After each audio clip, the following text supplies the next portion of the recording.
Filipenses, capítulo de número 2.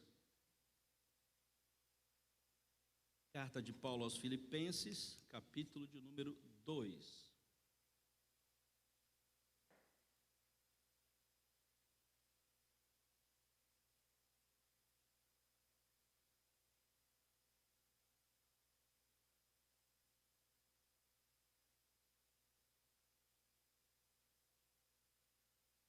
Filipenses, capítulo de número 2.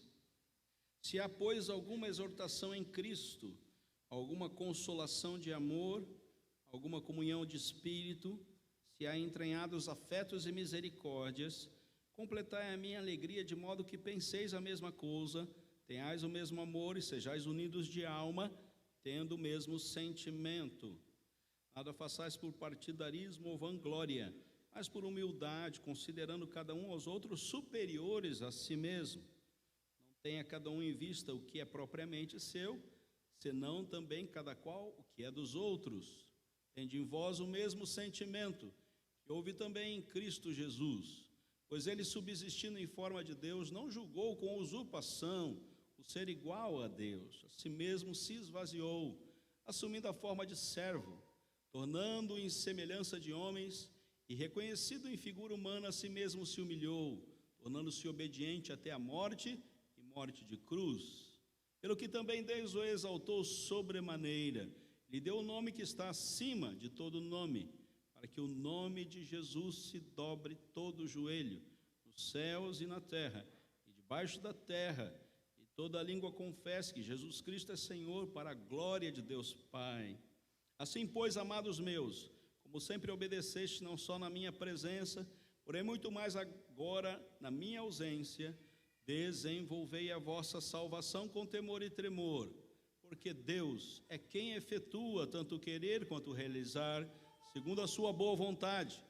Fazei tudo sem murmurações nem contendas, para que vos torneis irrepreensíveis e sinceros, filhos de Deus inculpáveis no meio de uma geração pervertida e corrupta, na qual resplandeceis como luzeiros do mundo, preservando a palavra da vida, para que no dia de Cristo eu me glorie de que não corri em vão, nem me esforcei inutilmente.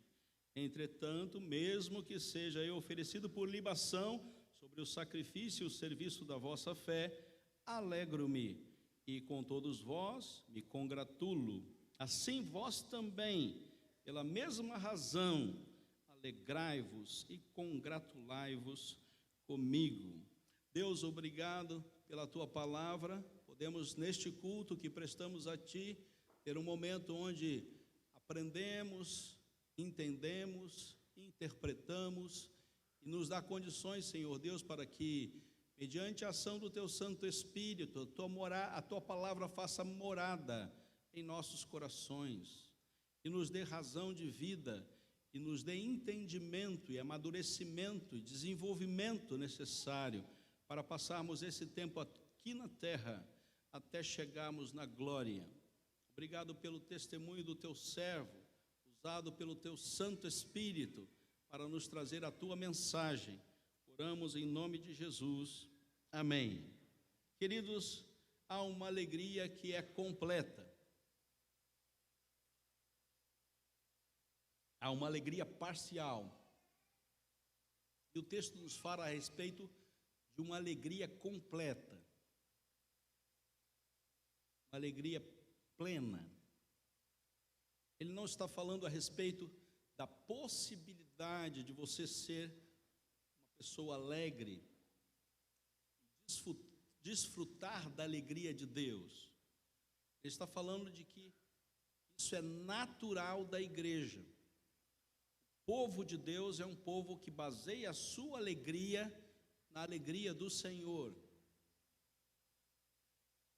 Todos nós estamos vivendo um tempo aqui na terra, e esse tempo é para vivermos debaixo da alegria que Deus nos dá para viver.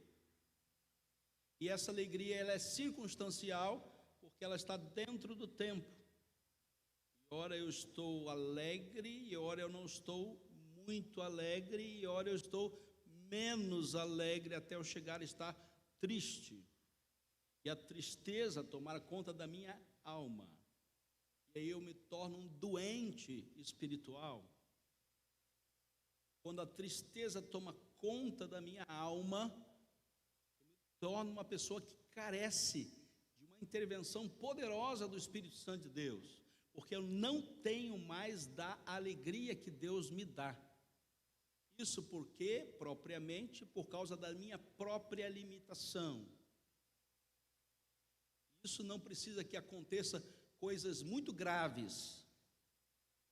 Basta que você despreze o querer e o realizar de Deus. A nossa salvação depende de desenvolvimento aqui na terra, debaixo de um querer e de um realizar de Deus. Porque é Deus quem efetua em nós tanto querer quanto realizar. Isso muda toda a nossa perspectiva para o tempo presente. A minha alegria não está posta no meu querer e no meu realizar. A minha alegria está posta no querer e no realizar de Deus. E quando eu deposito o desenvolvimento da minha salvação, ao qual não perderei, estarei na glória eternamente. Mas quando eu deposito o meu querer e o meu realizar, não no querer e no realizar de Deus, eu posso caminhar em direção a uma alegria não completa e até mesmo de uma tristeza. O cristão sempre é alegre. Alegre porque tem a salvação, mas o resto pode não estar trazendo muita alegria para mim. Nós colocamos a nossa alegria em Deus, e nós estamos certos de que nós temos uma vida eterna, estaremos na glória.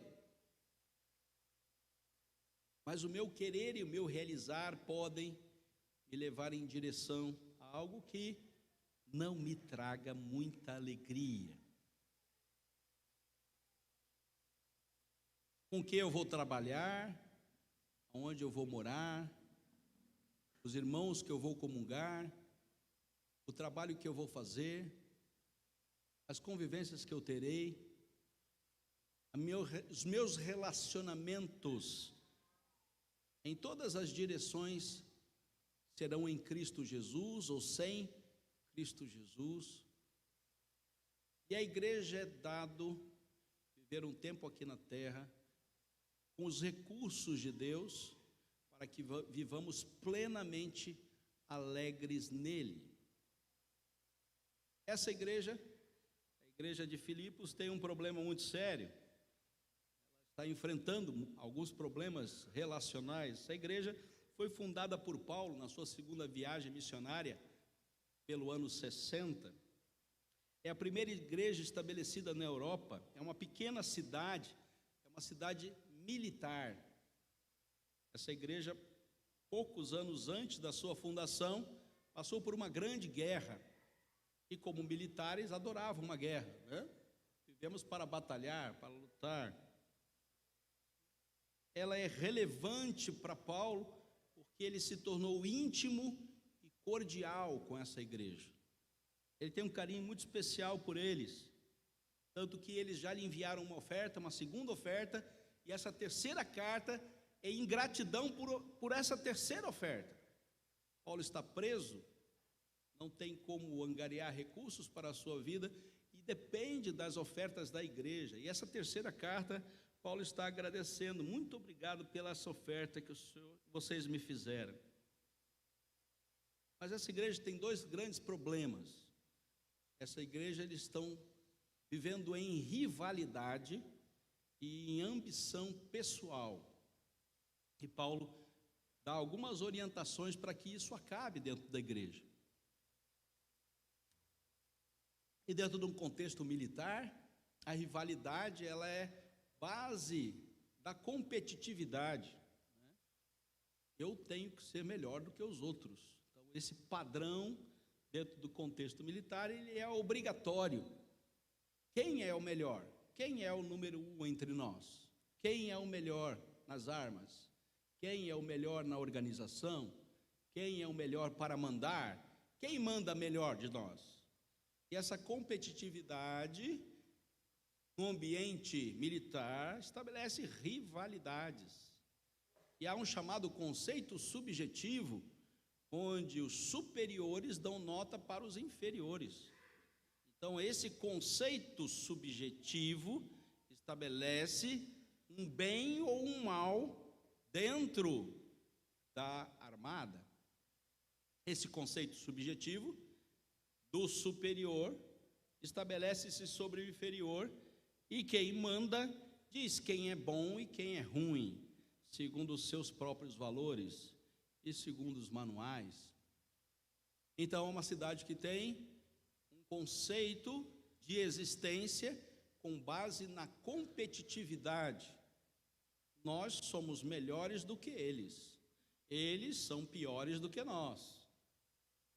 Esse conceito alimenta o relacionamento dentro dessa igreja.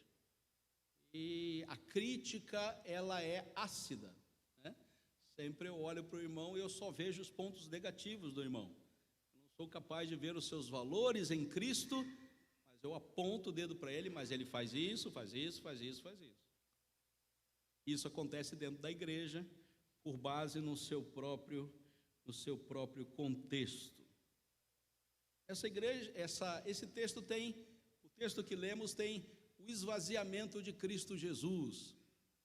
E Paulo usa esse esvaziamento de Cristo, do capítulo 2, do verso 5 ao 8, para estabelecer uma linha doutrinária de vida para o cristão, quando ele está vivendo aqui na terra, debaixo do querer e do realizar de Deus. Ele deve conduzir a sua vida na leitura de Cristo, quando se esvaziou de si mesmo. Isso deve conduzir a sua vida, não para que se tornem eremitas pelo mundo, mas para que os seus valores sejam baseados não no seu contexto social e nos valores da terra, mas seja baseado na própria pessoa de Cristo Jesus. E a tendência nossa é nos amoldarmos à sociedade para que sejamos aceitos por ela. Se a sociedade é militarista, eu tenho que me adaptar ao conceito militarista de vida. Então nós temos aqui uma alegria contaminada. Eu me alegro quando eu me torno superior aos outros, quando eu estou no comando, quando a minha vontade se estabelece. Então essa alegria é uma alegria contaminada não pelos valores cristãos, mas pelos valores mundanos e pelo dito da sociedade. Então a gente deve tomar muito cuidado nessa hora. Então o autoesvaziamento de Cristo e sua auto-humilhação devem conduzir a nossa vida em sociedade. Pastor, mas aí nós seremos apedrejados. Onde nós formos, nós seremos os bobinhos da história. Todo mundo vai pisar em nós. Não, não é assim. O valor é de Cristo. Nós nos mantemos em meio à sociedade com os valores de Cristo, diz Paulo, e orienta essa igreja. Um texto áureo dessa carta também é quando Paulo diz que a gente não deve andar ansioso de coisa alguma, mas tudo deve ser conhecida diante de Deus através das nossas orações e das nossas súplicas. E ele muda a leitura dessa igreja dentro de um contexto militarista, onde as coisas funcionam com base na ordem dos superiores.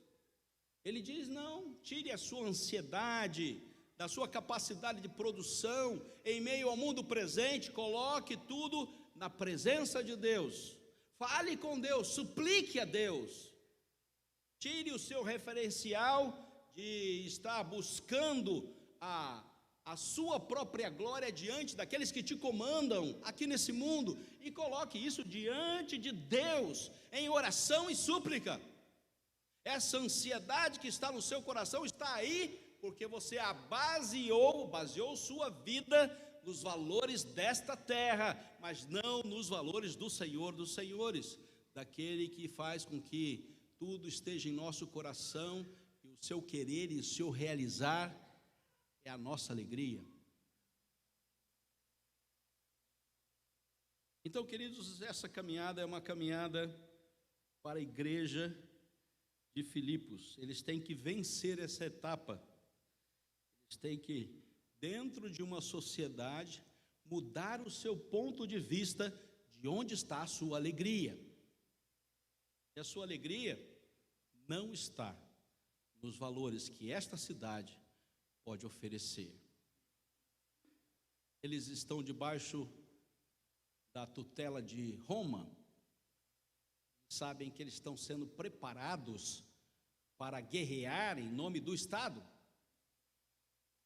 Muitos deles morreram, pouco tempo já tiveram uma guerra, e muitos deles deixaram a vida para defender e lutar pelos interesses do Estado. E passam a olhar para a vida e para os próprios irmãos com rivalidade e com, em primeiro lugar, as suas ambições pessoais. A gente estava no seminário, década de 90, terminamos aí por volta de 91, 92 já estava pastoreando, mas os 4 anos, Seminário Presbiteriano do Norte, nós tínhamos um professor, reverendo Otto Guanais Dourado, grande professor de pregação da Igreja Presbiteriana do Brasil. Nossa turma foi a número 52 do reverendo Otto. Nós éramos em 45 alunos. O grande mérito de toda a formação estava no fato de ser aplaudido pelo reverendo Otto. Você é um grande pregador. Então, todos nós, dentro do seminário, essa é uma tradição do Seminário Presbiteriano do Norte, o grande ponto ali, apesar de estudar todas as matérias, é receber uma alta nota do reverendo Otto Guanais Dourado. Nós nos tornamos rivais durante 4 anos, para ver quem que tinha a melhor nota da turma, para receber as glórias do reverendo Otto como grande professor do Seminário Presbiteriano do Norte. Queridos, nós éramos grandes amigos, mas falava em pregação, nós éramos grandes inimigos. Nós olhávamos uns para os outros, e quando vinha as críticas do sermão, ao final do sermão, todos os seminaristas assistindo, 250 irmãos ali, todos ali esperavam a hora que o reverendo Otto ia subir ao púlpito e ia fazer a sua crítica. E quando era uma crítica positiva, todos começavam a criticar, falar: pastor, veja bem, o texto foi ruim, não explanou direito. E aí tinha um burburinho no meio dos seminaristas, todos querendo atrapalhar um pouco a nota do seu colega. Porque o grande mérito daquele momento era recebemos a melhor nota da turma. E esse conceito de valores baseados em a nossa própria realização estabelece entre nós rivalidades. Não perdemos a amizade, continuamos amigos, entendemos o contexto, cada um saiu para pastorear, e aquilo dali foi só um momento. Mas na vida não dá para viver assim. Você não pode olhar para os seus irmãos e vê-los como rivais, e colocar a sua ambição pessoal num ambiente de distorção, onde a sua razão de existência é a sua própria glória. Ser o melhor não tem problema. Ser o melhor para tornar outros piores, aí está um problema. Eu sou melhor para que outros sejam piores que eu. Isso dentro da igreja não tem espaço. Isso mata a alegria. Nós perdemos a alegria. As igrejas hoje perdem um pouco esse valor quando elas existem para ser rivais das demais comunidades. 3 valores que eu quero deixar com os irmãos nesta manhã. O amor fraternal é indispensável para a manutenção da paz e da alegria. Sem amor fraternal, não existe a manifestação do amor de Deus. Nós precisamos desta manifestação do amor de Deus em nosso meio, mediante o seu Espírito, mas o fruto do Espírito é amor. Nós precisamos, porque somente nele há paz e alegria. A humildade é o único caminho que nos conduz à comunhão em amor, em afetividade e em compaixão.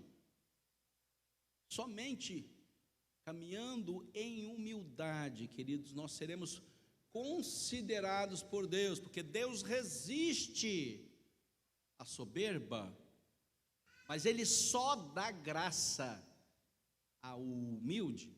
Não tem graça fora da humildade. Por melhor que sejam os seus conceitos, por mais bela que seja a igreja, por mais trabalhos que tenhamos feito, ou por tantas guerras que tenhamos ganho, não há graça de Deus fora da humildade. Vazios de nós e cheios de Cristo, sem vanglória e sem partidarismo, porque é Deus quem efetua em nós tanto querer como realizar, para a sua glória única e intransferível. Ora, queridos, nós nos esvaziamos de nós mesmos, no sentido de que a glória não é para nós. Sempre que pensarmos que a glória é para nós e não para Deus, nós temos um grande problema, uma grande dificuldade. Nós estamos vivendo aqui na terra, não para ganhar glória, mas para dar glória. A razão da existência é glorificar a Deus e não receber glória para si. São 3 valores que a gente deve levar para a vida, em cada tempo em que fizermos. Isso vai trazer a nós alegria. Vamos ao texto, rapidamente. Abra sua Bíblia lá. Eu gostaria de fazer uma exposição textual. Rapidamente, não vai demorar muito. O texto fala a respeito dessa alegria. No verso de número 2 ele diz: completai a minha alegria. Quem diz isso? Paulo, falando a quem? A igreja. Para ele não dizer assim, eu estou triste com vocês. Ele fala, completem a minha alegria, uma maneira carinhosa, apesar de por ele ter uma relação cordial com essa igreja, ele diz, olha, eu preciso que vocês completem a minha alegria, em referência a vocês. E ele fala isso porque a alegria dele está com problemas. Uma igreja que alimenta rivalidades, numa igreja que a ambição pessoal é a razão da existência.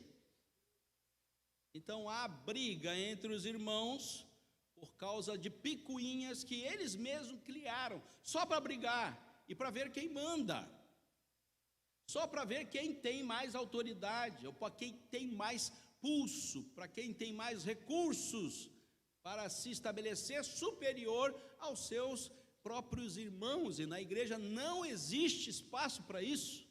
O pastor é aquele que serve, não é aquele que manda.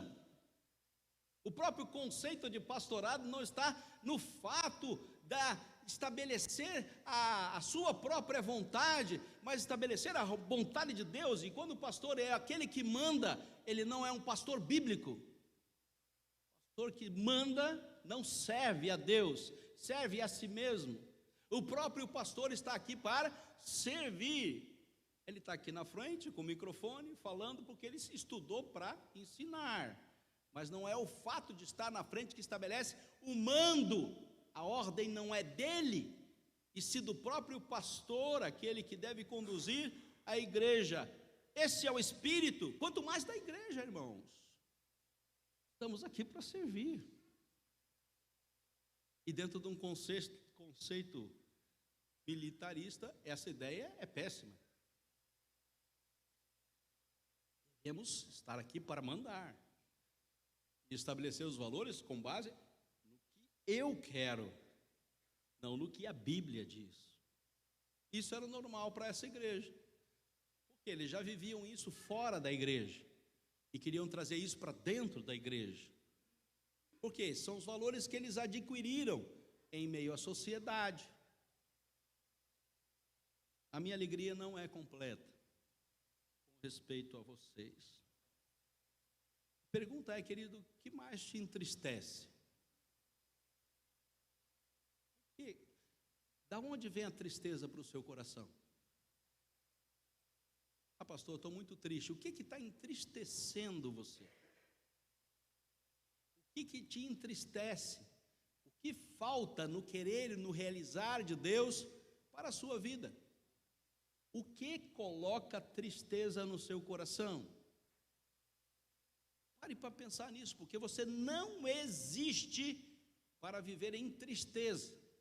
A alegria do Senhor é a nossa força.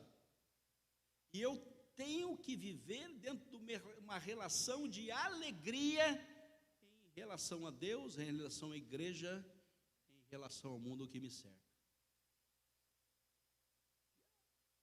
Pergunta consequente é: o que mais te alegra? O que coloca um sorriso nos seus lábios, no seu rosto? O que mais te alegra? Onde está a sua alegria? Onde é que você deposita a sua alegria? Quais são os valores que Deus colocou no seu coração para que você desfrute da alegria que vem do céu, não da alegria que vem da terra, não para circunstâncias momentâneas, mas uma alegria que venha para você 24 horas por dia, que encha o seu viver. O que te faz alegre, meu querido? Vencer discussões? Ser aquele que manda? Aquele que dá as ordens? Em casa? No seu trabalho? Na sua igreja? No seu meio social? Se eu mando, eu estou alegre. Se eu não mando, eu estou triste. O próprio valor cristão aqui fica à mercê do seu querer e do seu realizar. Aí Paulo vai dizer, olha, se há, o que há na igreja? Alguma exortação em Cristo. Se há alguma exortação em Cristo, a vontade de Deus, onde é que ela está? Como Deus está operando na sua vida? O que Deus quer de você? Qual é a exortação que Cristo traz para a sua existência? Qual o querer de Deus e o fazer de Deus para você? Se há alguma exortação em Cristo, se há alguma consolação de amor, esse amor de Deus que vem até a igreja e jamais acaba e nos une como família de Deus. Se há alguma coisa que nos conforta, que nos traz para junto de Deus, no viver comunitário da igreja, qual é a consolação que vem do Espírito Santo de Deus com base no amor do próprio Deus para nós? Se há alguma consolação em Cristo, se há alguma comunhão do Espírito, por nós estamos unidos em um só corpo, a mesa está posta, o sangue foi derramado, o corpo foi sacrificado, nós somos um só corpo em Cristo Jesus. Se há alguma exortação na comunhão do Espírito, se há entranhados afetos e misericórdias, a afetividade e a compaixão, o não à superficialidade e o não à indiferença. Se há uma proximidade afetuosa e uma manifestação de compaixão no meio do povo, será que há? Nós temos esses referenciais da presença soberana da vontade de Deus, a exortação de Cristo, a comunhão em amor, a consolação do amor, a comunhão do Espírito e o entregar dos afetos de misericórdia. Se há isto, diz Paulo, completei minha alegria. Se não tiver isso, vocês nem precisam mais conversar comigo. Mas se houver isto, vocês devem completar a minha alegria. Faça isso. Com esses valores, vocês vão conseguir tirar a tristeza do meu coração, ainda que tenhamos um relacionamento extremamente afetuoso e cordial. Complete a minha alegria com respeito a vocês. Ele vai dizer o que deve acontecer. Verso de número 2, veja na sua Bíblia. De modo que penseis a mesma coisa. Nós seremos unidos em um só pensar, há um só entendimento, e esse entendimento é consolidado. Só o pastor é que manda. Pessoal, vamos fazer assim. Não é isso que ele está dizendo. Ele está dizendo, nós estamos unidos no Evangelho. Todos nós pensamos a mesma coisa. Nós pensamos em relação a Cristo, a boa nova. Nós só entramos na igreja porque nós pensamos a mesma coisa. Cristo Jesus é o único e suficiente Salvador, o Senhor da igreja. Por isso nós estamos unidos, queridos. Não é porque a gente pensa a respeito das mesmas coisas, como todas as pessoas, nós temos uma cartilha de vida aqui. Não é isso que nos une. Somente o Evangelho e a boa nova faz de nós uma igreja. E ele diz, completem a minha alegria, de modo que o Evangelho de Cristo seja aquilo que estabeleça o seu pensar, não a capacidade militarista de você se estabelecer dentro de um grande exército e ter como grande objetivo vencer grandes batalhas. Não é este o valor para vocês agora. O valor para vocês agora é a cruz de Cristo nos trazendo a boa nova de salvação. Verso de número 2, tenhais o mesmo amor. E esse amor é o amor de Cristo. Tende em vós o mesmo sentimento que houve também em Cristo Jesus, verso de número 5. É a única possibilidade de nós expressarmos o amor de Deus e vivermos alegremente nessa terra, é se nós tivermos o mesmo amor que houve em Cristo. E aqui ele é o grande exemplo. E esse amor é o amor sacrificial, que deu a vida. Existem muitas possibilidades de falarmos de amor. Falamos no domingo passado a respeito do amor de Deus. Mas o amor vivencial é aquele que é capaz de dar a sua vida por. A minha vida está em segundo plano. Primeiro, a vida que nós temos em relação a Deus e para com os nossos irmãos. Grande exemplo de Cristo, mudando o conceito de amor mundano para um conceito de amor bíblico, é que ele deu a sua vida. Ele não amou mais a sua própria vida, mas ele deu a sua vida. Para a igreja, o que traz alegria é quando nós temos esse mesmo sentimento. E os valores da sociedade impostos à cidade de Filipos e à sua igreja não deviam governar o seu amor, mas ter a mesma capacidade de transformação no amor de Cristo Jesus, este um amor sacrificial. Ainda no verso 2, unidos de alma, né? Então cada um de nós tem um meio de espiritualidade, e a alma é esse entendimento de que nos relacionamos com Deus, corpo, alma e espírito.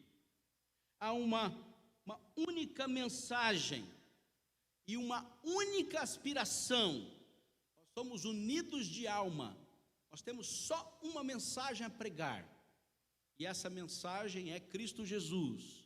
E nós temos só uma aspiração, e isso não estabelece para nós rivalidades, mas isso estabelece união de alma.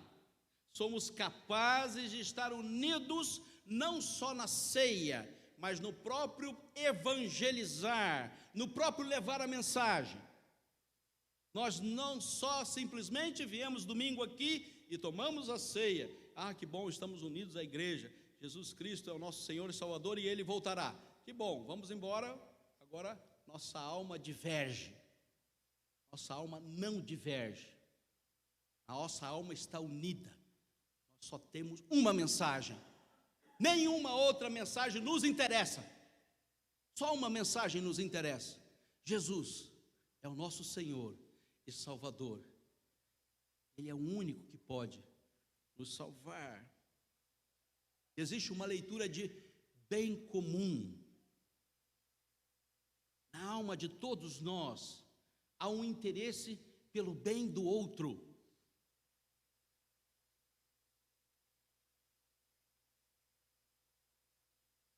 Verso de número 2, ainda nós devemos ter esse mesmo sentimento. Tendo o mesmo sentimento. Depois ele vai falar isso de novo.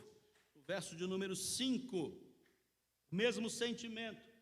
É o modelo de Cristo no seu esvaziamento.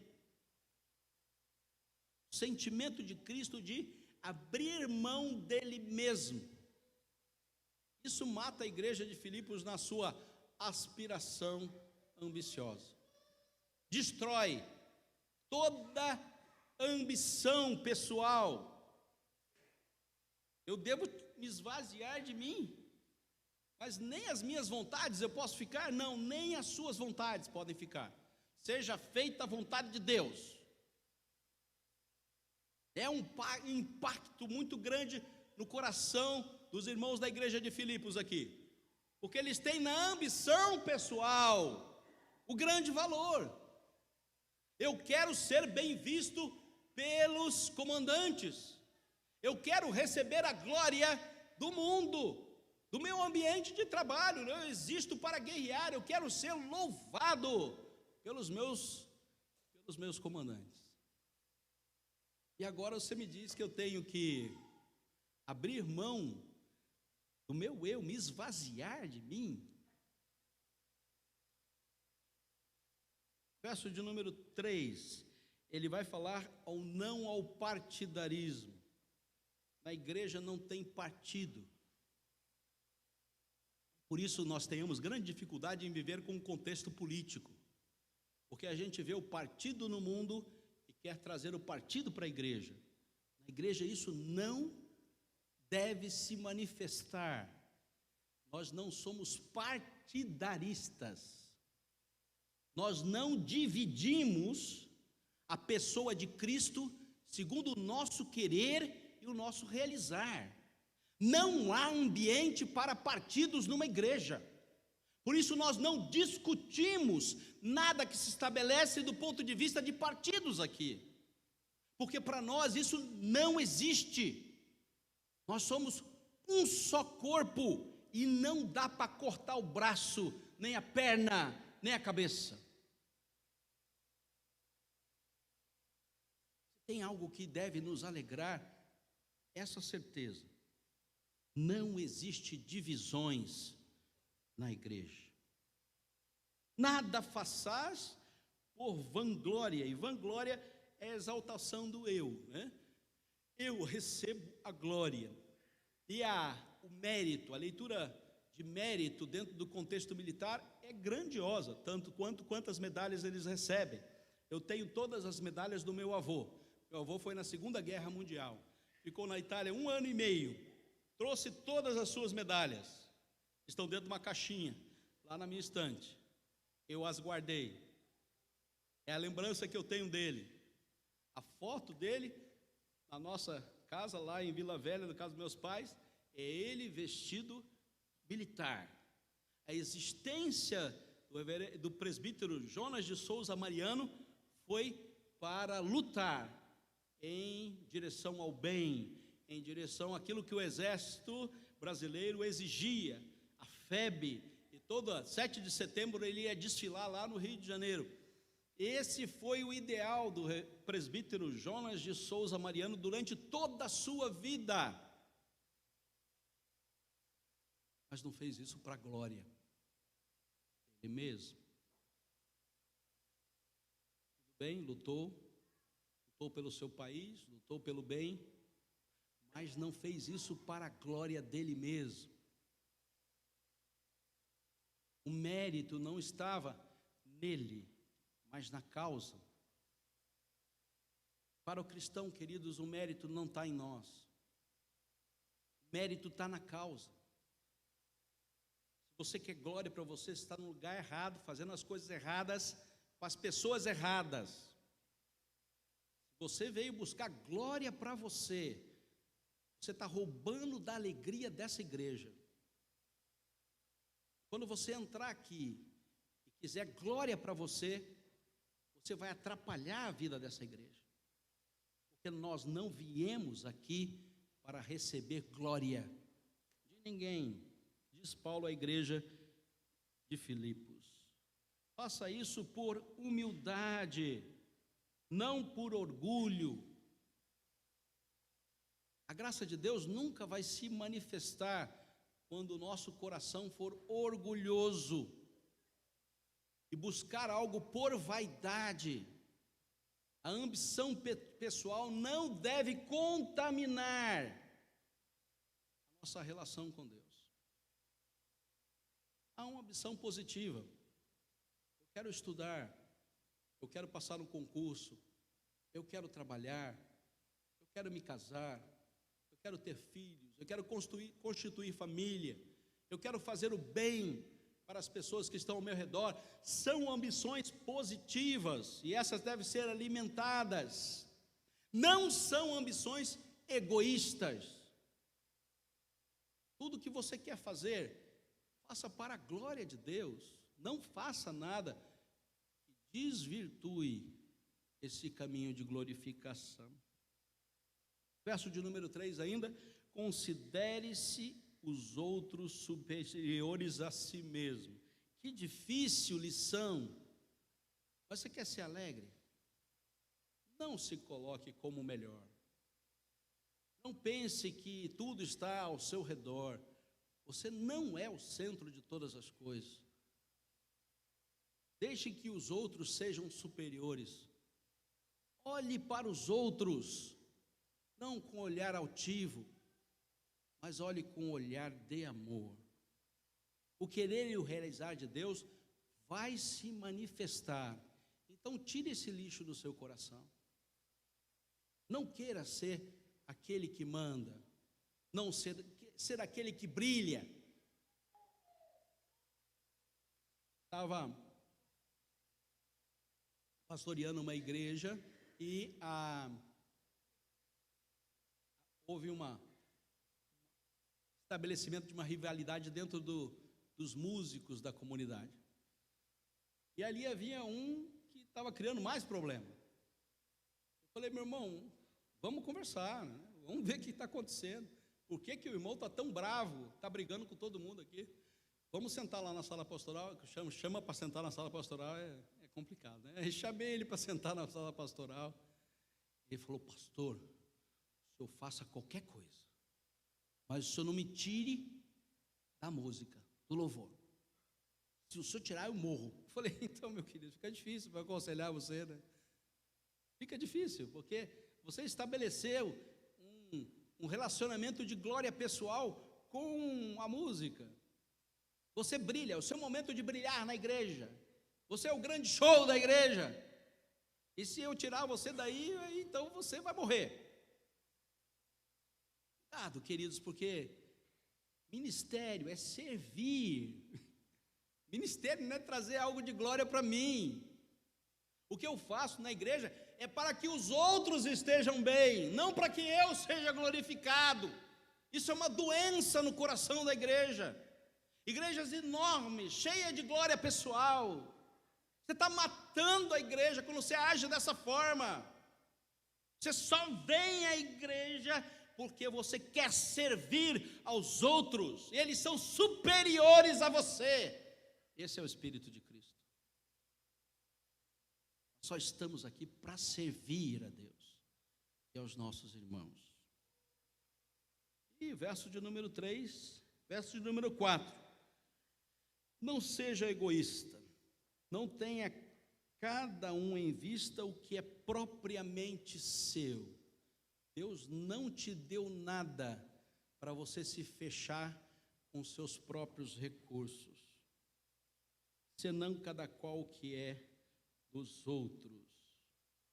E a ideia aqui é de que eu não guardo para mim as bênçãos de Deus.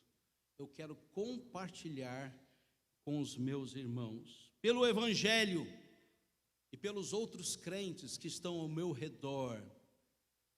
Eu tenho um cuidado muito grande nessa relação que eu tenho com os meus irmãos. Cada um deve ter uma necessidade. Em que eu posso contribuir? Queridos, a alegria tem que ser completa. Não dá para você vir à igreja só com os seus próprios recursos, desenvolvendo a salvação do seu braço. Desenvolver a salvação não está aqui na terra, não está em mim, não está no que eu posso fazer. Desenvolver a salvação está numa alegria que vem do alto, que vem de Deus. E essa alegria que vem do alto, que vem de Deus, enche o seu coração.